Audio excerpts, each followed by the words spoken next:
It's not easy to see a child suffering, but in strife-torn Afghanistan, it's a reality. This is 9-year-old Ahmadullah. He was shot through the head in the volatile province of Ghazni. Doctors aren't sure he's going to make it. Unfortunately, Ahmadullah admitted 1 day ago during the night. It was bullet injury into the head, very, very bad injury. I mean, bullet through the brain directly. He arrived severely disabled and was immediately rushed to the operating table. What's the worst case scenario if he makes it through? Will he have brain damage? For sure. For sure, brain damage. He cannot be completely fine as he was. We are fighting to survive with a deficit for sure. But how much deficit, you never can know. The quality of life and the way of life will be the different and the change. The need for dedicated trauma care has never been so critical as healthcare joins the long list of casualties in conflict-ridden Afghanistan. State-run facilities struggle to supply even basic medical attention as insecurity and limited resources challenge the system. Private clinics are now being closed down for providing substandard care, and hospitals run by NGOs have also been targeted in the ongoing violence. Yet emergency hospitals, run by an Italian NGO, have managed to beat the odds. Their Kabul hospital has never been busier. Every day, patients arrive from everywhere. From Ghazni, from Tagab, from all the places around Kabul. With every kind of war injury. Injured due to bullet, due to shrapnel after explosion, due to direct impact with the mine, landmines or direct explosion. And we include also the stab injury, because one is a violence act that could be connected with the instability of the situation around. Local Afghan surgeon Mir Abdulazim has been working here since 2003, but he's been coming here for much longer. When I came to start working as a nurse, the international nurse, he came and he wanted to show me the rooms, the wards, this part. I told him I'm used in this hospital. He told, you have been working here? No, I told him when I was a child, this place was kindergarten for the children, and I was here.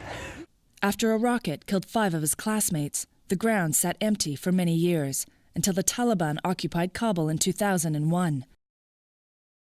Emergency entered Afghanistan in 1999 during the country's destructive civil war and established their first hospital in the northeastern province of Panjshir, which at the time was controlled by the Northern Alliance, a military front that fought the Taliban. We immediately realized that if you want to be neutral, you need to offer the same service to all the actors involved in the conflict.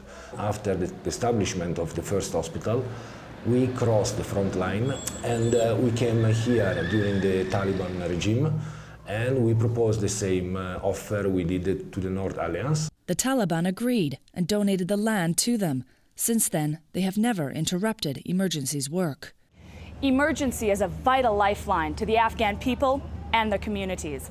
The majority of NGOs who work in this country must do so with substantial security. Yet here, they rely on the good work they do to protect them from becoming patients themselves.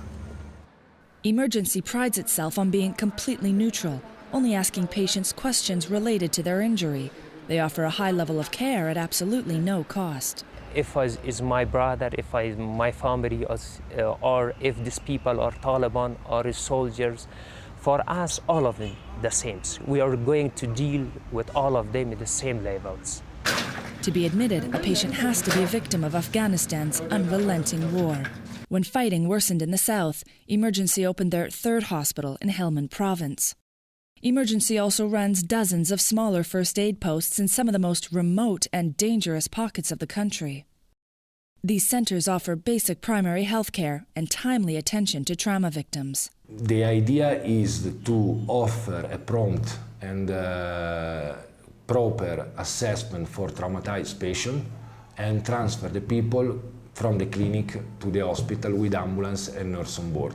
With more than a dozen trauma patients on average admitted daily, the hospital has a remarkable survival rate. Emergency is able to save roughly 9 out of 10 of those admitted to the hospital, on par if not above the average of standard general hospitals. Italian nurse Giorgia Novello believes genes play a big role. They have much better immune system developed than European people, that's for sure. Why do you think that is? Is that because they've sort of lived a hard life generation after generation? Probably. That genetics makes you stronger, to be stronger. Experience of the staff could also have a lot to do with it. These doctors are doing an average of 60 operations weekly each.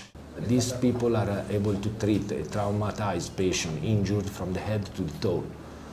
In Italy, you need a team of different specialists, for example, sharing the responsibility of what they do. They just work continuously. It's big. Emergency saw a 30% increase in patients and operations in the first quarter of 2016 from the same period in 2015. 4 surgeons and 5 nurses care for over 120 beds. For the Afghan staff, watching their country deteriorate and their children die is proving an even greater challenge. It's very disastrous. When we are going to see these kind of patients, it's not one day, it's not 2 days, it's not 1 week, it's not 1 month. Since 2008, I became a surgeon. Since 2003, I was starting work in this hospital, and I have seen this kind of patients are coming and going, coming and going. It's family day. Some patients are wheeled outside to enjoy the sun with visiting family and friends. But 9-year-old Ahmadullah spends the day inside, alone. His family hasn't yet been able to make the 3-hour journey from Ghazni to Kabul. Afghanistan's poor infrastructure makes it difficult for relatives to be by their loved one's bedside. How crucial is time to an injury? A lot. It's called golden hour in the trauma. Here it's called a golden day because sometimes they're coming after 2 days, 20 hours, 15 hours. So you lose a lot. Ahmadullah arrived 7 hours after his injury, increasing his odds of survival. The team at emergency covered the hole in his skull with a skin graft from his thigh. So we have a good results. So that means our team, our surgical team in emergency, they did a really good job. And they saved his life of this child. Doctors expect him to make a full recovery. The Afghan Public Health Ministry estimates that there are now over 2,000 health facilities across the country, compared with about 500 in 2002. But their quality is in question. Afghanistan really needs this kind of hospital, several hospitals. Unfortunately, the situations of other governmental hospitals day by day becoming down. It's a disaster. It's a disaster.